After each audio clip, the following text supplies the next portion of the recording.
नमस्कार दोस्तों, स्वागत है आपका YouTube channel learn with engineer Athar Jamal में।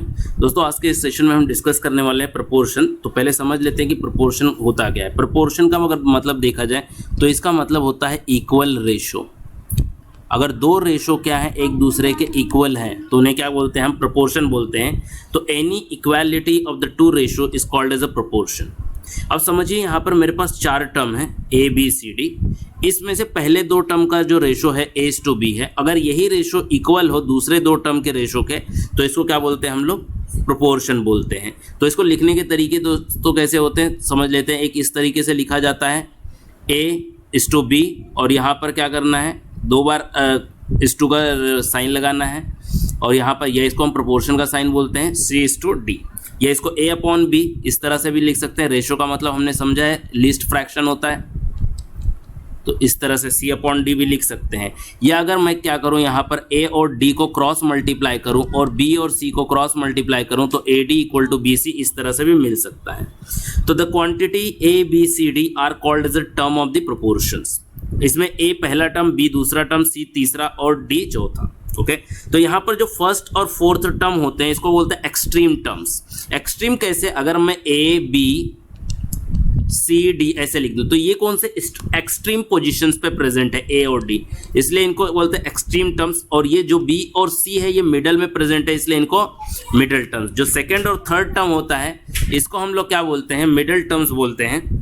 और जो हमारा फर्स्ट और फोर्थ टर्म होता है इसको एक्सट्रीम टर्म्स बोलते हैं। इसके अलावा कुछ प्रॉपर्टीज है प्रोपोर्शन की, वो प्रॉपर्टीज हमें समझ लेनी है क्योंकि जब हम क्वेश्चन सॉल्व करेंगे तो ये प्रॉपर्टी हमें बहुत काम आने वाली है। देखो क्या है, product of extremes equal to product of means. तो जैसे हमने बात की यहाँ पर, अगर जैसे चार टर्म है आपके पास ABCD, अगर ये प्रोपोर्शन में है तो ये इस प्रॉपर्टी को फॉलो करेंगे कि A/B = C/D। अगर इसे क्रॉस मल्टीप्लाई किया जाए तो यहाँ पर हम AD = BC। तो इसमें A और D कौन सा, एक्सट्रीम टर्म्स। तो प्रोडक्ट मतलब multiplication of extremes is equal to product of middle terms that is means. अगर थ्री क्वांटिटी हैं तो थ्री क्वांटिटी का जो प्रोपोर्शन का स्ट्रक्चर होगा वो इस तरह से होगा। जैसे मेरे पास थ्री क्वांटिटीज हैं A/B/C, तो इसका प्रोपोर्शन का स्ट्रक्चर A/B = B/C होगा। अब इसमें देखो ये B क्या हो रहा है, कंटिन्यू हो रहा है यहाँ पर। तो B हो जाता है वो क्या होता है, मीन प्रोपोर्शनल हो जाता है। B क्या हो जाता है, मीन प्रोपोर्शनल हो जाता है। ये क्या होता है, फर्स्ट प्रोपोर्शनल, ये सेकंड प्रोपोर्शनल, ये थर्ड प्रोपोर्शनल। इस तरह से भी कॉल कर सकते हैं हम। अगर ये तीनों का मिडल देखें तो मिडल क्या आता है, B आता है, तो ये मीन प्रोपोर्शनल भी हो जाता है।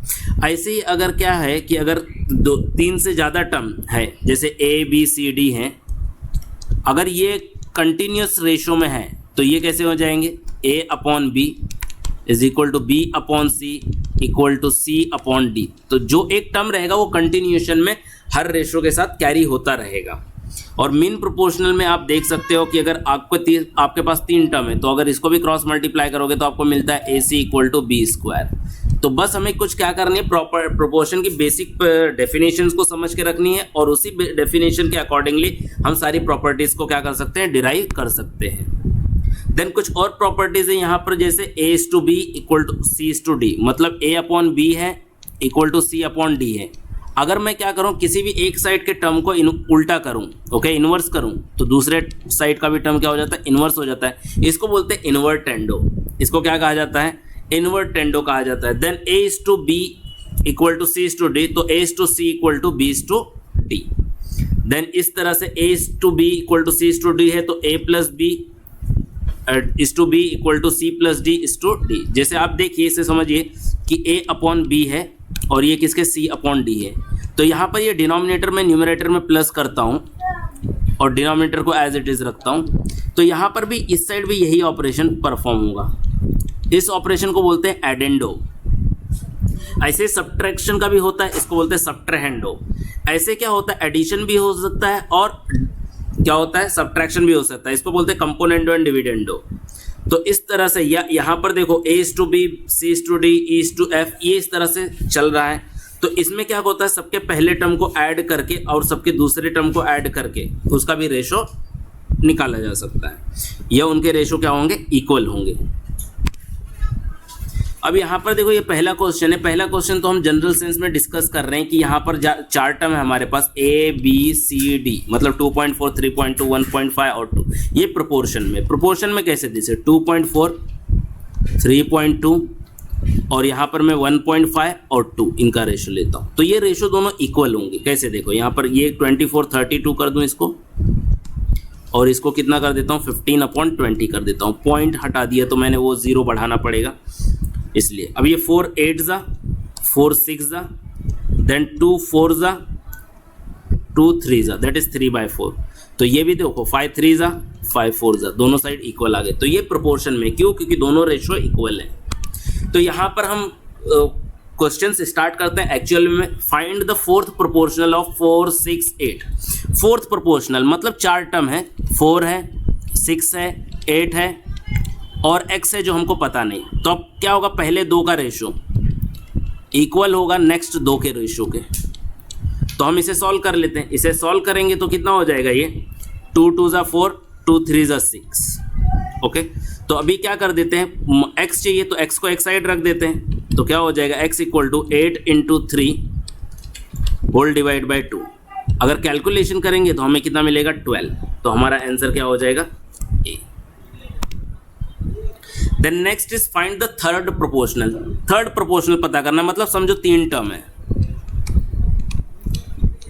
ओके, इसको x पकड़ लिया थर्ड वाले को। अब थर्ड प्रोपोर्शनल मतलब ये निकालना है। ओके, अगर मीन प्रोपोर्शनल नहीं, ओके थर्ड प्रोपोर्शनल बोला है मतलब तीसरा वाला टर्म निकालना है।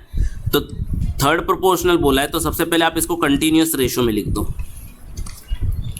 अब इसको कंटिन्यूअस रेशो में लिख दिया तो ये इस तरह से आ गया। अब मुझे x निकालना है तो क्या करूंगा मैं, 18 × 18 डिवाइड बाई 12। अब क्या हो जाएगा, 2 से डिवाइड हो रहा है, 2 6 जा 2 9 जा। ओके, 6 1 जा 6 3 जा, तो 9 3 जा 27। तो 27 B हमारा हो गया correct answer. Then next is find the mean proportional. अब 25 और 81 ऐसे दो नंबर्स दिए हुए हैं। अब इनका मीन प्रोपोर्शनल निकालना है। मीन प्रोपोर्शनल निकालना है मतलब 3 टर्म है और बीच वाला टर्म निकालना है। इसका मतलब क्या है, इस तरह से है 25/x इक्वल टू x/81। अब क्या हो जाएगा, x² इक्वल टू 25 × 81। अब क्या हो जाएगा, हम इसका रूट ले लेंगे तो root 25 × 81।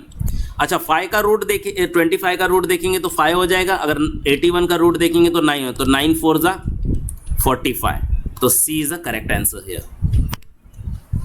Then the next question, the number which has the same ratio 2।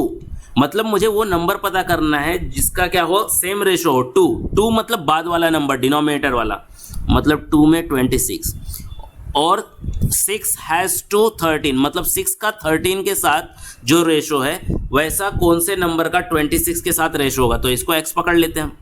अब देखो डिवाइड कर लेंगे, 13 1 जा 13 2 जा। अब ये 2 इधर चला गया तो x इक्वल टू 6 × 2 12। तो हमारा करेक्ट आंसर यहाँ पर तो दिख नहीं रहा है, तो answer is none of this. Then next question, the fourth proportional. Fourth proportional okay, वैसे ही क्वेश्चन मतलब चौथा टर्म निकालना है। तो पहले दो term 2a/a² equal to c/x। अब यहाँ पर ध्यान देते हैं, ये a कैंसिल हो जाएगा, क्या बचता है 2/a और यहाँ पर c/x। हमें क्या निकालना है x, तो x इक्वल टू ac/2। तो हमारा करेक्ट आंसर क्या हो जाएगा, ac/2a। Next, if four number 1/2 1/3 1/5 1/x are proportional then x। Proportional है, प्रोपोर्शनल है मतलब क्या, पहला दो टर्म का रेशो अगले दो टर्म के रेशो के बराबर होगा। तो अब बेसिक रूल ऑफ द जो डिवीजन है उसके अकॉर्डिंग क्या हो जाएगा, ये 3/2 हो जाएगा और ये x/5 हो जाएगा। अब हम क्या करते हैं, इसे सॉल्व कर लेते तो हमें मिल जाएगा 15/2। तो 15/2 yes, C is the correct answer. Then next, mean proportional of 12x² 27y। अब मीन प्रोपोर्शनल मतलब पहला जो टर्म है आपका 12x² है, आपका जो लास्ट का टर्म है 27y² है, और इनके बीच का टर्म x पता करना है, या x यहाँ पर थोड़ा डिफरेंशिएट करने के लिए हम लोग क्या कर देते हैं, इसे कैपिटल A लिख देते हैं। तो क्या हो जाएगा, अगर मीन प्रोपोर्शनल निकालना है तो 12x² divide by capital A equal to A upon 27y²। अब क्या करना होगा, सिंपली इसका रूट ले लेना होगा, किसका, under root of 12x² into 27y²। अच्छा, 12 और 27 को मल्टीप्लाई करते हैं तो हमें मिलता है 324 और x² और y²। अच्छा, x² और y² का रूट निकाला तो मुझे क्या मिलेगा, मुझे मिलेगा x और y मिलेगा। 24 का रूट निकाला तो 18 मिलेगा, 324 का रूट निकाला तो 18 मिलेगा, तो 18xy ये मेरा आंसर हो जाएगा, that is A। Then next, अब ये क्वेश्चन दोस्तों बहुत अच्छा सा क्वेश्चन है और बहुत इजी क्वेश्चन है। देखो क्या लिखा हुआ है, A equal to B upon 2 equal to C upon 5। अब A is to B is to C निकालना है। जब भी इस तरह का क्वेश्चन आए, A के नीचे कुछ नहीं है ना, तो उसको लो। अब A के नीचे जो कुछ है वो A का वैल्यू, B के नीचे जो कुछ है वो B का वैल्यू, C के नीचे जो कुछ भी है वो C का वैल्यू, 1:2:5। अगर कोई भी एक नंबर इन तीनों को डिवाइड करता है तो रेशो और क्या होगा, रेड्यूस होगा, अदरवाइज यही आपका आंसर है। तो यहाँ पर C is the correct answer. तो ऐसे क्वेश्चन देखो, यहाँ पर भी अब A अपॉन 3 मतलब A का वैल्यू 3 है, B अपॉन 4 मतलब B का वैल्यू 4 है, C अपॉन 7 मतलब C का वैल्यू 7 है। अब आपको क्या निकालना है, A plus B plus C upon C, मतलब तीनों को तो ऐड कर दो पहले। तो 4 plus 3 7, 7 plus 7 14 divide by C, C कितना है 7। तो अगर आंसर निकालेंगे तो कितना आ जाएगा 2, तो 2 is the correct answer C। Then यहाँ पर अब देखिए क्वेश्चन क्या लिखा हुआ है, P upon Q equal to R upon S equal to 2.5 और 1.5। अच्छा, पहले तो हम पॉइंट निकाल देते हैं, फिर पॉइंट तो चला जाएगा। ये कितना हो गया 25 और 15। अब इसका मतलब क्या है, इसका मतलब P का वैल्यू 25 है, Q का वैल्यू 15 है, R का वैल्यू 25 है, S का वैल्यू 15 है। अब निकालना क्या है, P और S को मल्टीप्लाई कर दो, P और S को मल्टीप्लाई कर देते हैं। P की वैल्यू कितनी है 25 इंटू S की वैल्यू कितनी है 15। ठीक है, इसका रेशो किसके साथ निकालना है, Q और R के साथ। Q की वैल्यू कितनी है, Q की वैल्यू है हमारी 15 और R की वैल्यू कितनी है 25। अगर देखेंगे तो पूरा का पूरा डिवीजन चला जाएगा, तो क्या आ जाएगा 1:1, 1/1, that is B is the correct answer. अब यहाँ पर भी देखो, ये भी उसी तरह का सम है, पर थोड़ा सा वैल्यूज अलग हो, मतलब जो फाइनल हमें कैलकुलेशन करना है वो थोड़ी अलग हो रही है। तो देखते हैं, ये रहा x का, तो यहाँ पर हम डायरेक्ट लिखते हैं x की वैल्यू कितनी है, जैसे x प्लस जेड निकालना है divide by y plus W. तो अगर x की वैल्यू देखेंगे तो पहली वैल्यू जो वैल्यू होगी वो x की होगी, तो x की वैल्यू कितनी होगी 2.5, तो 2.5 प्लस जो दूसरी वाली वैल्यू होगी डिनोमिनेटर वाली वो किसकी होगी, y की होगी। तो और z की वैल्यू कितनी है यहाँ पर 2.5 अगेन, ओके, और 1.5 प्लस 1.5, तो 2.5 मतलब ढाई कितना हो गया 5, और 1.5 मतलब डेढ़ कितना 3, तो 5.5/3। नेक्स्ट क्वेश्चन है हमारा इस तरह का, तो ये क्वेश्चन चलिए लिख लेते हैं, और इसमें x और y का रेशो निकालना है। तो 5x माइनस 3y और 5y माइनस 3x, ये जो रेशो है ये 3/4 के बराबर है। तो सबसे पहले तो आप इसको क्रॉस मल्टीप्लाई कर लें, तो कितना हो जाएगा 20x माइनस 12y, और ये कितना हो जाएगा 15y माइनस 9x। अब क्या करें, x वालों को साथ में ले ले, y वालों को साथ में ले ले, तो x वालों को साथ में, तो ये -9 इधर ट्रैवल करेगा, तो 20 + 9 29x, और ये 12 इधर ट्रैवल करेगा तो क्या हो जाएगा प्लस हो जाएगा, तो 15 + 12 27y। अब आपको x और y का रेशो निकालना है, तो x और y का अगर रेशो निकालना है तो हम क्या कर देंगे, x को इसी साइड रखते हैं, x/y, 4 × 5 = 20। एक बार क्रॉस मल्टीप्लिकेशन चेक कर लेते हैं, क्योंकि कुछ आंसर मैथ जैसा दिख रहा है कि नहीं दिख रहा है। 4 × 5 = 20, 4 × 3 = 12, ओके, 3 × 5 = 15, 3 × 3 = 9, 9 इधर आया 29, ये इधर गया 27, yes, that is 27/29। I think कोई डिवीजन नहीं हो रहा है, तो हम इसे क्या रखेंगे अपना नन ऑफ दीज ही रखेंगे। देन यहाँ पर A is to B, B is to C, इस तरह से कंटिन्यूड रेशो का सम है। तो कंटिन्यूड रेशो का सम हमने देखे हैं, पहले A B C लिख लेते हैं। ये कितना है 3:2 है, तो इसको 3 और 2 लिख देते हैं। और दूसरा कितना है B is to C 3:5 है। तो अभी देखो जो जगह बची है वो फिल करना है। ये जगह बची है इसको 2 से फिल कर दिया, ये जगह बची है इसके बाजू में 3 है 3 से फिल कर दिया। 3 3 9, 2 3 6 एंड 5 2 10। कोई भी ऐसा नंबर है जो तीनों को डिवाइड करता है? नहीं। भले 9 3 से डिवाइड होता है, 6 3 से डिवाइड होता है, पर 10 नहीं होता है। तो हमारा आंसर ए हो जाएगा। देन यहाँ पर देखिए अगेन सेम क्वेश्चन। अगर इस क्वेश्चन को ऑब्जर्व करें तो मुझे पता चलेगा x की वैल्यू कितनी है 2 है, x की वैल्यू 2, y की वैल्यू 3 और z की वैल्यू 7। तो 2x मतलब 2 2 4 minus 5y 5 3 15 plus 4z 7 4 28 divide by 2y 2 8 3 6। तो अगर हम इस कैलकुलेशन को परफॉर्म करेंगे तो 4 - 15, अगर 4 - 15 दैट इज -11, देन 28 - 11 करेंगे। 28 - 11 किया तो कितना हो जाएगा, हमें 17 मिल जाएगा, that is 17/6। Our answer is D. Then next question again continued ratio का है। कंटिन्यूड रेशो में अगर हम देखें तो यहाँ पर क्या करते हैं, लिखते हैं x y z। अच्छा x और y का रेशो कितना है 2:3 और y और z का 4:3। ओके, तो ये जगह खाली है, यहाँ पर 3 लिख दिया, ये जगह खाली है, इधर 4 लिख दिया।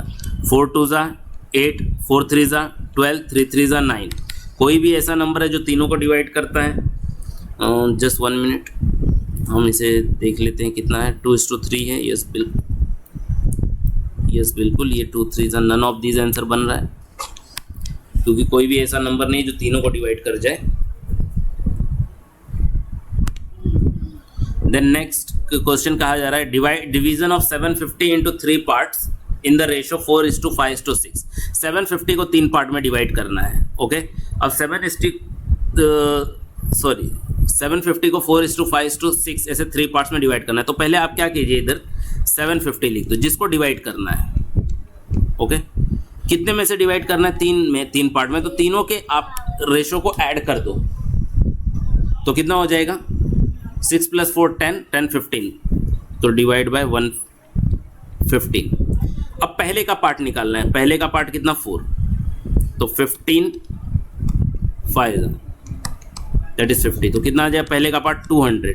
तो पहले पोजीशन पे 200 का है, एक ही ऑप्शन है यही। ओके, अगर समझो पहले पोजीशन पे कहीं और 200 होता तो अब दूसरे का निकालना है। तो 750 इंटू दूसरे का रेशो कितना है 5 डिवाइड बाय 15, तो ये कितना हो जाएगा 50 और ये कितना आ जाएगा 250। तो इसी तरह से तीसरे का भी निकाल सकते हैं 6 लेकर। अब यहाँ पर देखो अगला क्वेश्चन क्या है कि the sum of the ages of 3 person is 150। 3 person है, उनके एज का सम किया तो 150 आएगा। 10 year ago their ages were in the ratio 7:8:9। मतलब 10 साल पहले उनके एज का रेशो 7:8:9 था।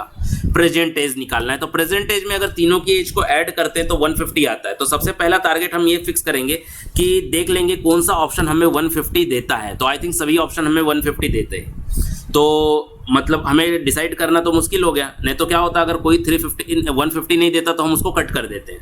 अच्छा, अब 10 साल पहले, अगर इसको 10 साल पहले देखें तो इसकी 10 साल पहले 35 40 और ये 45। तो इसका रेशो निकाल के देखते हैं। इसका रेशो अगर 5 से निकालते हैं तो 5 7 35, 5 8 5 9 तो 7:9 का रेशो दिख रहा है। मतलब ये हमारा करेक्ट आंसर है। Then next, the number 14, 16, 35 and 42 are not in proportion। बताया जा रहा है 14, 16, 35 और 42 proportion में नहीं। The fourth term for which they will be in proportion, मतलब चौथा टर्म क्या होना चाहिए जिससे वो proportion में आ जाए। बहुत इजी, ऑप्शन का यूज नहीं करना है, यहाँ पर लेंदी हो जाएगा। 14/16 लिखो, 35/x लिख दो कि कौन सा टर्म यहाँ पर आ जाए तो ये proportion में हो जाएंगे। जस्ट सिंपल सा काम कर दीजिए, x = 35 × 16 डिवाइड बाय 14। तो 2 7 2 8 7 1 7 5 that is 8 5 40, that is B answer. Then next sum, ये तो थियोरेटिकल है कि अगर x अपॉन y है z अपॉन w के, तो अगर इनको उल्टा कर दिया जाए तो ये क्या है, इनवर्ट टेंडो है। इनवर्ट टेंडो ऑप्शन नहीं है यहाँ पर, ये देखो यहाँ पर उल्टा किया गया है, तो नन ऑफ दिस। ये देखो क्या किया गया है, p अपॉन q है, सॉरी, और यहाँ पर क्या है, r अपॉन s है। तो इसका इम्प्लाई करके क्या लिखा गया है, p माइनस आर और q माइनस s। तो इसको बोलते हैं हम सबट्रेहेंडो।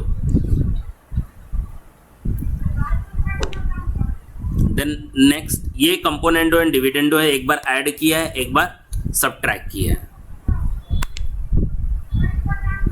देन यहाँ पर देखो ये कोई प्रॉपर्टी नहीं दिख रही, ये क्या है, inverse of componendo and dividendo है, इनवर्स दिख रहा है उसका, तो ये आंसर यहाँ पर नन ऑफ दीज आएगा। अब यहाँ पर कहा जा रहा है कि 12, 16 और एक स्टार है और 20 ये प्रोपोर्शन में, तो सिंपल सा काम करना है आपको, 12 अपॉन 16 लिखना है और ये स्टार के जगह पे x लिख देना है और 20 लिखना है। बस क्या करना है, 12 इंटू 20 डिवाइड बाई 16, 2 6 ज़ा, 2 8 ज़ा, 4 2 ज़ा, 4 5 ज़ा, 2 3 ज़ा, दैट इज 15। ओके, सिंपल सा आंसर आ जाएगा यहाँ पर आपका, मतलब सिंपल कैलकुलेशन परफॉर्म करनी, that is 15 is the correct answer. Then 4 और x है 9 और 13/2 है। 13/2 ये थोड़ा अजीब सा लग रहा है, इसलिए हम इसको सॉल्व करेंगे।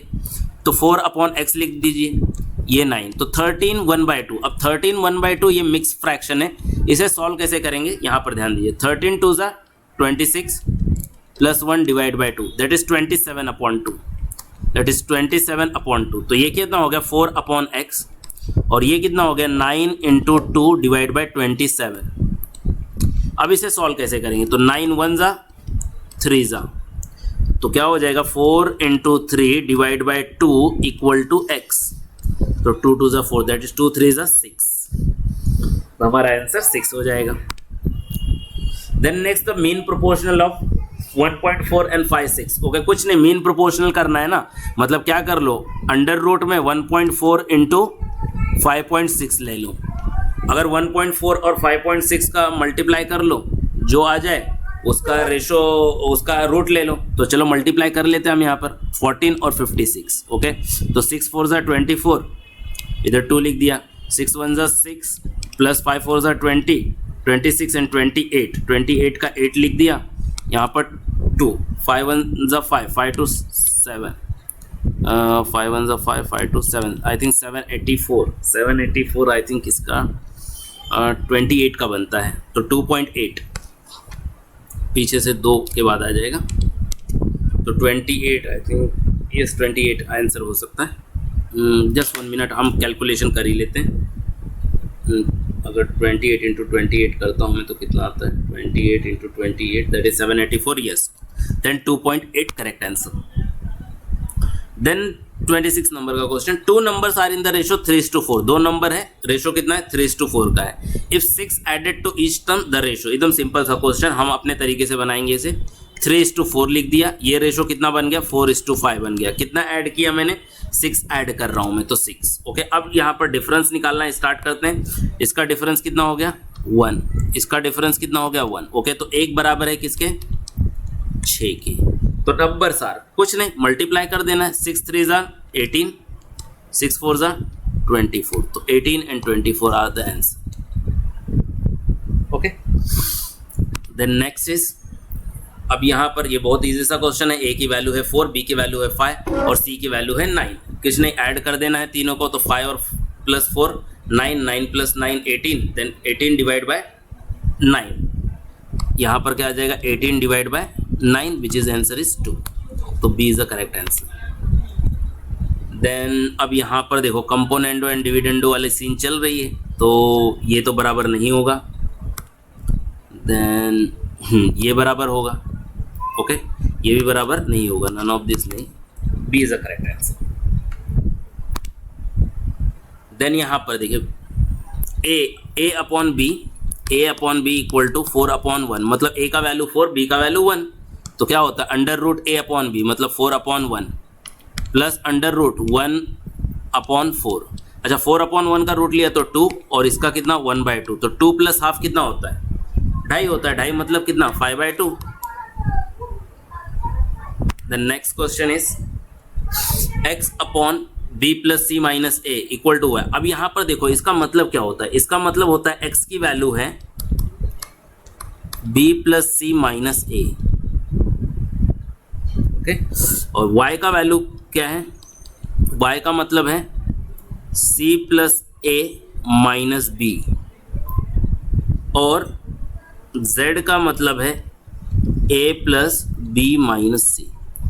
अब ये x की वैल्यू उठा के आप यहां पर इसके साथ मल्टीप्लाई कर दीजिए, c माइनस ए को y की वैल्यू c प्लस ए माइनस बी से मल्टीप्लाई कर दीजिए, और z को a माइनस बी से मल्टीप्लाई कर दीजिए। ये पूरा काम करोगे ना तो मतलब मल्टीप्लिकेशन, जैसे एक मल्टीप्लिकेशन मैं आपको बता देता हूं, b minus C multiplied with b plus C minus A, तो क्या हो जाएगा b का b के साथ multiply b square plus B C minus A B, और इसका minus B C minus C square plus A C, तो ये माइनस बी सी और ये तो कैंसिल हो जाएगा। ऐसे ही आप आगे के मल्टीप्लिकेशंस को जब प्रोसीड करोगे तो सारी वैल्यूज को ऐड करने के बाद ये जो सिंप्लीफिकेशन है वो करने के बाद फाइनली जो आंसर मिलेगा वो मिलेगा 0। B is the correct answer here. Everyone for the watching, और अगर ये वीडियो अच्छी लगी तो लाइक करें, अपने दोस्तों के साथ शेयर करें, और चैनल को सब्सक्राइब नहीं किया तो सब्सक्राइब कर लें। धन्यवाद।